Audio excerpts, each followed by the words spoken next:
जय हिंद। का हाल चाल है हो छुआ लोगिन। बाबू आज 1 फरवरी है और 1 फरवरी से संबंधित झारखंड के जितने भी महत्वपूर्ण करंट अफेयर के क्वेश्चन होंगे आज हम लोग इस सेशन में सारे क्वेश्चन पे बात करेंगे। उससे पहले आपके मन में ये प्रश्न चल रहा होगा कि ठीक है, झारखंड प्रतियोगिता परीक्षा की तैयारी तो हम कर ही रहे हैं, मैंने नियोजन नीति कब आएगा, नियोजन नीति आएगा तभी पढ़ाई लिखाई मन से होगा। तो बाबू जो अगला कैबिनेट की बैठक होगी उसमें ये संभावना 95% ये संभावना है कि आपकी नियोजन नीति के बारे में वहां बात की जाएगी, आपकी नियोजन नीति उसी दिन दी जाएगी।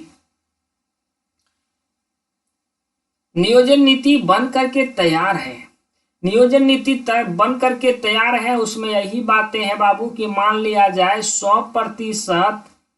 100% झारखंड के सरकारी नौकरी में 60% सीटों पे झारखंडी ही रहेंगी, ऐसा उसमें मेंशन है कि 100% मान लिया जाए 100 गो सीट है सरकारी नौकरी का, तो वही सरकारी नौकरी के 100 सीट पे 60 सीट तो सिर्फ झारखंडियों के लिए रिजर्व है, आरक्षित है। इसमें बाहरी लोग नहीं घुस सकते हैं, मतलब यूपी के लोग नहीं घुस सकते हैं, बिहार के लोग नहीं घुस सकते हैं, छत्तीसगढ़, पश्चिम बंगाल, जितने भी मतलब बाहर इंडिया के कोई भी लोग इस सीट में अपना भागीदारी नहीं जमा सकते हैं। लेकिन ये जो 40% है जो बच जाता है सीट, ये बाहरियों के लिए रखा गया है। ऐसे ये बाहरियों के लिए नहीं, झारखंडी प्लस बाहरी दोनों के लिए रखा है। लेकिन झारखंडी को यहाँ ना ही मानिए, सिर्फ ये बाहरियों के लिए ही सरकार रखी है, क्योंकि यही सीटवा को सरकार बेचती है, कालाबाजारी इस पे करेगी, धांधली करवाएगी दूसरे स्टेट के लोगों को ये 40%। लेकिन ये भी झारखंडियों के साथ अन्याय ही किया जा रहा है। 40% देना सही नहीं था, अरे भाई अब कम दीजिए। अब ये नियोजन नीति मामला फंस कहाँ रहा है ये भी तनी देख लीजिए। रघुवर सरकार के द्वारा भी बनाया गया था यही नियोजन नीति, लेकिन वो भी 11-13 जिला में बांटने की काम की थी। 11-13 जिला को गैर अनुसूचित जिला और अनुसूचित जिला में बांटने की काम की थी, उसका मामला आपको पता है। बाकी इन्होंने कुछ नियम भी बनाए थे। ये जो नियम बनाए थे वो 1985 खतियान के आधारित ये चल रहे थे। सीधा सीधा कहने का मतलब यही था कि बाबू अगर आप झारखंड में 30 साल से रह रहे हैं ना, अगर आप 30 साल से रह रहे हैं तो आपको झारखंडी माना जाएगा। और झारखंडी अगर आपको माना जाएगा तो मान लिया जाए 100% सीट हमारे झारखंड की सरकारी नौकरी में है, उसमें मान लिया जाए 60% झारखंडियों को दिया जा रहा है। अगर आप 30 साल से रह रहे हैं तो आप झारखंडी हो गए, 30-60 के अंतर्गत आप आ सकते हैं। लेकिन ये हेमंत और बाकी इनके और कई नियम थे, कई और नियम थे कि अगर आप पहले से झारखंड सरकार में जॉब कर रहे हैं तो भी आप झारखंडी हैं। 1985 का खतियान आपके पास है तो भी आप झारखंडी हैं, या कह सकते हैं सीधा सीधा कि 30 साल से आप रह रहे हैं तो भी आप झारखंडी हैं। अगर आप 30 साल से रह रहे हैं, आपके पास कोई खतियान नहीं है, तो आपके यहाँ का ग्राम सभा सिर्फ प्रमाणित कर दे कि आप 30 साल से यहाँ रह रहे हैं तो आपको भी झारखंड वासी मान लिया जाएगा। तो ये इनके सारे नियम सही थे, सिर्फ इनका यही नियम था कि इन्होंने झारखंड को दो माने अलग अलग जिलों को, कुछ जिलों को इन्होंने अनुसूचित जिला में रख दिया, कुछ गैर अनुसूचित जिला में रख दिया। तो यही मामला फंस गया। तो इसमें लोग बताया कि ये है ना राज्य को 2 भागों में बांटने की काम किया, और ये सच है, ये भी असंवैधानिक ही था। तो नियम उन्हीं का ठीक था। 1985 का कुछ नियम ठीक है कि 30 वर्षों से रह रहे हैं, उसी को लागू। अब ये हेमंत सोरेन कह रही है, हेमंत सोरेन का भी अब माथा काम नहीं कर रहा है। अब ये जो सारे नियम बनाए गए थे रघुवर दास के द्वारा, जितने भी रघुवर दास के द्वारा नियम बनाए गए थे, वो नियम को ये सुरक्षित रखिए सिर्फ। और वो नियम ऐसा नहीं कि गलत है, नियम सही है कि अगर आप 30 साल से रह रहे हैं झारखंड में तो आप एक झारखंडी माने जाएंगे। 1985 का खतियान है तो आप झारखंडी माने जाएंगे, पहले झारखंड सरकार में जॉब कर रहे हैं तो भी आप झारखंडी माने जाएंगे। ये सारे नियम इन्होंने सुरक्षित रखा है, सिर्फ इन्होंने इसलिए इसे नहीं अपना रहा है क्योंकि वो बीजेपी के द्वारा बनाया गया नियम था। अगर ये अभी तुरंत अपना लेते हैं तो फिर आदमी कहेगा कि अगर आपको यही नियम अपनाना था तो आप पहले जो नियोजन नीति बनाए थे वो क्यों बनाए थे, यही पहले ही अपना लेते, मेरा जो 1.5 साल है वो क्यों खराब किए। और जो इनका एक मुद्दा है कि 1932 अगर कोई खतियानी धारक है वही झारखंडी है, तो ये तो अभी बाबू दिल्ली दूर है, झारखंड से तो आदमी पास ही नहीं करा पा रहा है कागज को, दिल्ली कहाँ तक पहुंचा पाएगा। और इसके पास 6 महीना समय ही है, मान लिया जाए उसके बाद चुनाव प्रचार प्रसार आ जाएगा ना, 2024 में चुनाव प्रचार प्रसार स्टार्ट, चुनाव है तो चुनाव के कितने दिन पहले तो चुनाव प्रचार प्रसार में ही बिजी हो जाएगा, रैली निकलेगा। समझिए कि 5 महीना इसके बाद समय है। तो कुल मिलाकर यही समझिए कि बीजेपी द्वारा बनाए गए कुछ नियम सही थे, है ना, कुछ नियम सही थे। अब इन्हें ये अपना नहीं रहा है इसलिए क्योंकि बीजेपी के द्वारा बनाया गया नियम था। अब यही कहता है कि बीजेपिया का नियम हम नहीं अपनाएंगे क्योंकि हम जेएमएम वाले हैं, मैंने समझिए अकड़। अब इन लोग आपस में राजनीतिक मुद्दा के तौर पे लड़ रहा है, यहाँ पिसा रहा है यहाँ के स्टूडेंट। तो 1932 इनका तो अभी कोई समझिए ना कि बेटा ना खोटा तल डनंग डोरिए, वही बात हो जाता है यहाँ। अभी कुछ नहीं हुआ 1932 का, तो वही गेहूं के साथ जौ पिसाना, वही बात है कि इन लोग राजनीतिक लफड़ा के साथ यहाँ के स्टूडेंट भी पिसा रहे हैं। हालांकि आपकी यहाँ गवर्नमेंट जॉब जरूर देगी और ये 2023 में ही इनको जॉब देना है, 2023 में ही ये जॉब देगी आप लोगों को। पढ़ना बंद मत कीजिएगा क्योंकि ये जैसे ही क्लियर हो जाती है नियोजन नीति, अरे 60-40 पे ही क्लियर हो, मैंने 60% झारखंडियों को सीट दे, 40 बाहरियों को दे, इसी पे क्लियर हो। अगर इस पे भी क्लियर हो जाती है, बस इनको थोड़ा सा ये निर्धारित करना है कि आप किस आधार पे किसी व्यक्ति को झारखंडी मानते हैं। क्या वो 30 वर्ष से रह रहा है तो आप झारखंडी मानते हैं, पहले मैंने किस आधार पे मानते हैं ये आप हमें प्रमाणित कर दें, ये आप हमें खाली बता दें। ये खाली एक रट लगाई है 1932 रे भाई, 1932 अभी नहीं होने वाला है, झारखंड से पासे नहीं हो रहा है, राज्यपाल आपके पास पूरा वापस लौटा दी है, फिर आप इस पे समीक्षा करेंगे, कुछ संशोधन करके फिर राज्यपाल के पास भेजा देंगे, फिर राज्यपाल आपको भेजाएगी। ये तो खेल चलते रहेगा, 1-2 दिन का नहीं ना समय है, 6-6 महीना पे ये होगा काम, तो आप नियोजन नीति नहीं बना पाइएगा। तो ये कुल मिला करके ऐसा मुझे लग रहा है कि जो रघुवर दास के द्वारा बनाए गए कुछ नियम थे उन्हें ये रखेगी। अब इनका दिमाग काम नहीं कर रहा है क्योंकि इनके ऊपर भी प्रेशर है, 2024 में चुनाव है। अगर ये कुछ काम नहीं करती है तो ये फिर वोट कैसे बना पाएगी, युवा इनको वोट कैसे देंगे। तो ये भी पगलाल है, ये अपना वोट बैंक बनाने के लिए, लेकिन अब वोट बैंक बनाने का इनके पास एक ही रास्ता है, सरकारी नौकरी। सरकारी नौकरी और वैकेंसी नहीं देंगे तो फिर ये इनको भी पता है कि हम हारने वाले हैं। तो यही बातें हैं। लेकिन हाँ, जैसे नियोजन नीति बन जाता है तो समय आपको नहीं मिलेगा, अरे 1-2 महीना समय मिलेगा, बहुत कम समय मिलेगा। आप लोग पढ़ना स्टार्ट कर दीजिए, पढ़ रहे हैं तो पढ़ते रहिए, सरकार की काम है, उनको रोजगार देना काम है, और जो रोजगार देगी उसकी भी मजबूरी है, उनके ऊपर भी बहुत प्रेशर है क्योंकि उनका जीवन राजनीतिक में ही जाएगा। राजनीतिक रास्ता अगर वो खराब करके रख देते हैं तो फिर यहाँ कभी उठ नहीं पाएंगे। आप लोग पढ़ते रहिएगा। एक बात और बता दे बाबू, ये जो आपको पीडीएफ दिया जाएगा वो तो टेलीग्राम में दिया जाएगा। इस वीडियो के डिस्क्रिप्शन में टेलीग्राम चैनल का लिंक है, उस पर आप क्लिक करेंगे और टेलीग्राम में ज्वाइन हो जाएंगे। वहां होने के साथ साथ इस वीडियो के डिस्क्रिप्शन में एक व्हाट्सएप का लिंक दिया जा रहा है, व्हाट्सएप ग्रुप का। मान लिया जाए कभी कभी टेलीग्राम चैनल पे पीडीएफ नहीं जा पाता है कोई टेक्निकल इशू के कारण, तो आपको व्हाट्सएप पे भी ये पीडीएफ दे दिए जाते हैं। और चैनलवा पे नया ही भाई तो तनी चैनलवा के सब्सक्राइब कर ले, सब्सक्राइब करके बेल आइकन पे क्लिक करके ऑल पे क्लिक कर दीजिएगा। तो यही थी मुद्दा। आज का प्रश्न है, आपका प्रश्न है ये कि झारखंड अंडर 25 क्रिकेट टीम का कोच किन्हें नियुक्त किया गया है? झारखंड अंडर 25 क्रिकेट टीम का कोच किन्हें नियुक्त किया गया है? Option A Ashish Kumar, option B Vinay Kumar, option D Balshankar Jha, option D Manoj Kumar.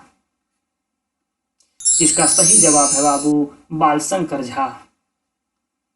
Balshankar Jha Dhanbad जिले के बालशंकर झा कहाँ के हैं बाबू? तो धनबाद जिले के हैं। और धनबाद जिले के बालशंकर झा को झारखंड अंडर 25 क्रिकेट टीम का कोच नियुक्त किया गया है। इन्हें झारखंड अंडर 25 क्रिकेट टीम का कोच नियुक्त किया गया है। ये जो है ये राहुल द्रविड़ के नेतृत्व में नेशनल क्रिकेट एकेडमी से लेवल 2 का कोर्स कर लौटे हैं। मतलब राहुल द्रविड़ थे उनसे ये कोर्स कर चुके हैं, तब इन्हें झारखंड 25 क्रिकेट टीम का कोच बनाया गया है। झारखंड अंडर 25 का कोच इन्हें बनाया गया है। अगला क्वेश्चन है और ये आज का दूसरा नंबर क्वेश्चन है बाबू। हाल ही में दिल्ली में आयोजित द नेशनल अचीवर्स अवार्ड में किसे beauty and wellness centre Jharkhand के लिए श्रेष्ठ मेकअप आर्टिस्ट घोषित किया है? ये सारे इंपॉर्टेंट क्वेश्चन होंगे आपके एग्जाम में। ऐसे क्वेश्चन देखने को मिलेंगे बाबू, आप यहाँ से ध्यान से देखेंगे। पढ़ाई मत छोड़िएगा, लड़ना तो है। ये है विनोद बिहारी महतो कह करके गए हैं, एक बहुत बड़े वकील थे, एक बहुत बड़े आंदोलनकारी थे, बहुत बड़े क्रांतिकारी थे। उन्होंने कह दिए हैं कि बाबू पढ़ लो उसके बाद तो लड़ना है, पढ़ो उसके बाद लड़ो, पढ़ना है फिर लड़ना है। पहला ऑप्शन होगा शिल्पी सहाय, दूसरा ऑप्शन नंदिनी कुमारी, तीसरा ऑप्शन अनामिका सिंह और चौथा ऑप्शन बीना कुमारी। इसका सही जवाब होगा शिल्पी सहाय। देखिए शिल्पी जो सहाय है वो रांची के शिल्पी सहाय और ये श्रेष्ठ मेकअप आर्टिस्ट चुनी गई। नई दिल्ली में आयोजित द नेशनल अचीवर्स अवार्ड में शिल्पी सहाय को best beauty and wellness centre Jharkhand के लिए श्रेष्ठ मेकअप आर्टिस्ट घोषित किया गया है।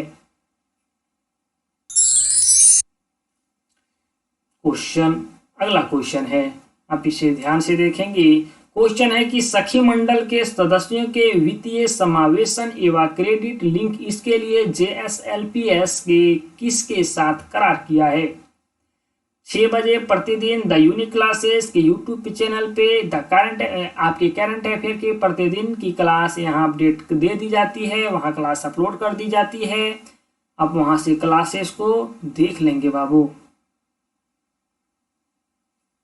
क्वेश्चन है सखी मंडल के सदस्यों के वित्तीय समावेशन एवं क्रेडिट लिंक इसके लिए JSLPS के किसके साथ करार किया है? भारतीय स्टेट बैंक के साथ, ICICI के साथ, IDBI के साथ या बैंक ऑफ बड़ौदा के साथ? इसका सही जवाब है IDBI के साथ। Jharkhand state livelihood promotion society एवं IDBI बैंक के बीच सखी मंडल के सदस्यों के वित्तीय समावेशन एवं क्रेडिट लिंकेज के लिए समझौता हुआ है। Jharkhand state livelihood promotion society एवं IDBI बैंक के बीच सखी मंडल के सदस्यों के वित्तीय समावेशन एवं क्रेडिट लिंकेज के लिए समझौता हुआ है।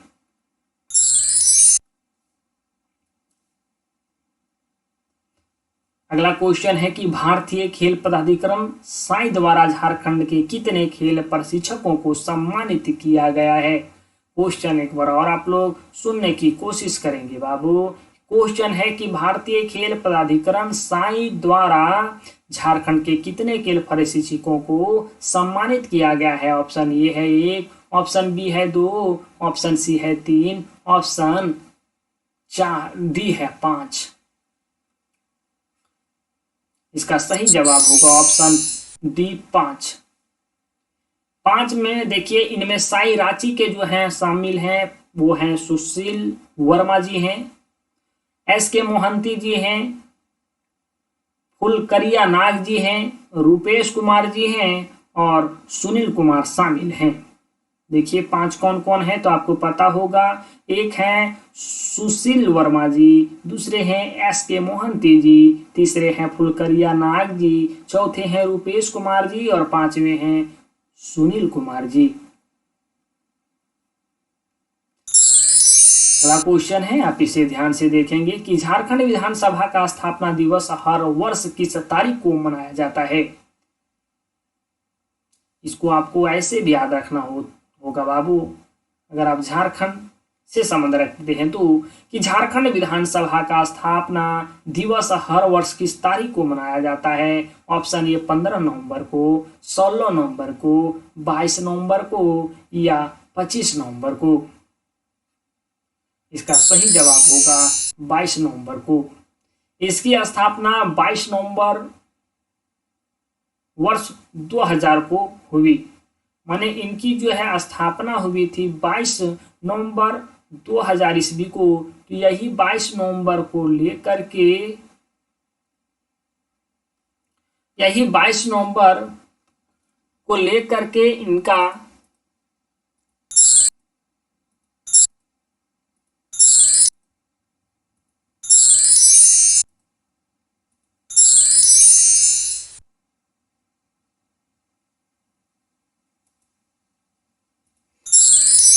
बाईस नवंबर को इसकी स्थापना हुई थी, इसलिए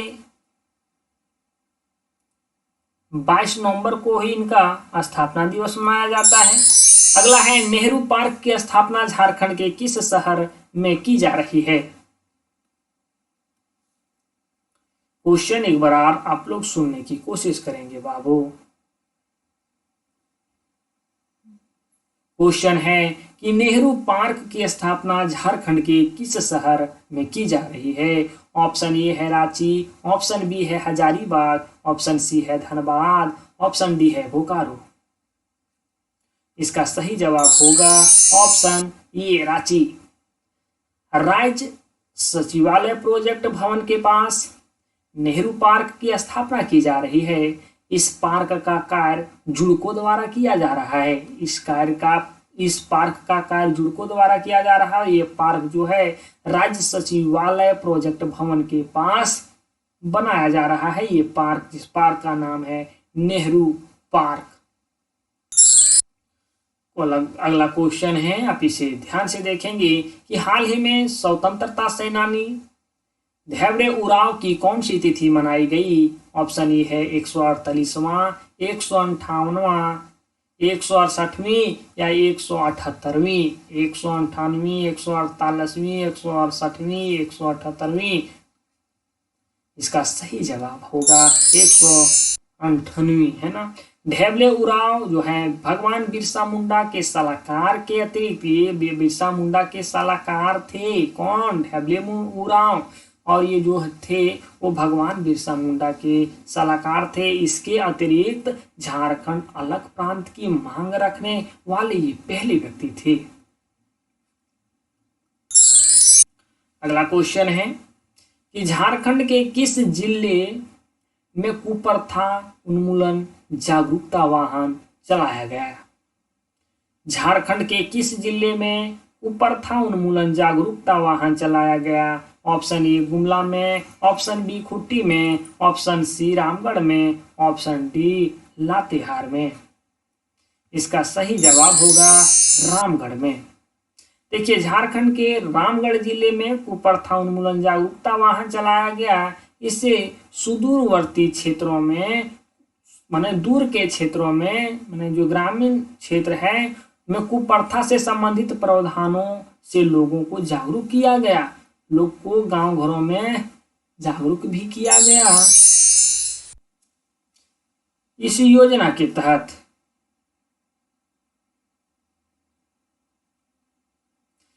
अगला क्वेश्चन है कि झारखंड में किस जिले में मुंगिया नेशनल वॉलीबॉल एकेडमी की स्थापना की जाएगी।